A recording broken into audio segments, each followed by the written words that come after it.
સ્થાનિક સ્વરાજની ચૂંટણી સમયે હવે રાજકીય કાવદાવા શરૂ થયા છે। વિપક્ષ કોંગ્રેસે ફરી એક વખત સત્તા પક્ષ ભાજપ પર ઉમેદવારોને ધમકાવવાના ગંભીર આક્ષેપ કર્યા છે।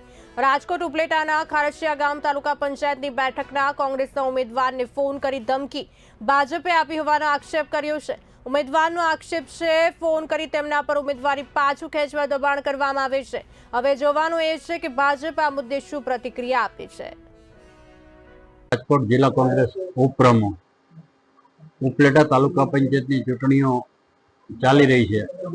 ફોર્મ ભરવાની કામગીરી પૂરી થઈ, હવે ફોર્મ ચકાસવાની કામગીરી પણ પૂર્ણ થઈ છે અને ફોર્મ પાછા ખેંચવાનો સમય જ્યારે છે ત્યારે આ સમય દરમિયાન અમારા ખારચિયાના ઉમેદવાર સરોજબેન જગદીશભાઈ વિરમગામાના દેર ભરતભાઈને કોઈ મોબાઈલ નંબર ઉપરથી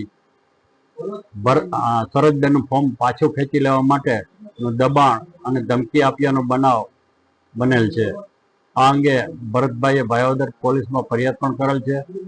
ભાજપે ચૂંટણી જીતવાને બદલે ખુલ્લી દાદાગીરી અને ધમકીઓ ભરા ફોન કરી પૈસા પણ દેવાની ઓફર કરેલ છે। એટલે પૈસા, દાદાગીરી, શારીરિક, માનસિક કોઈ પણ રીતે અમારા ઉમેદવારને ચૂંટણી લડતા અટકાવી અને બિનહરીફ થવાના પ્રયત્નો કરે છે તે નિંદનીય છે।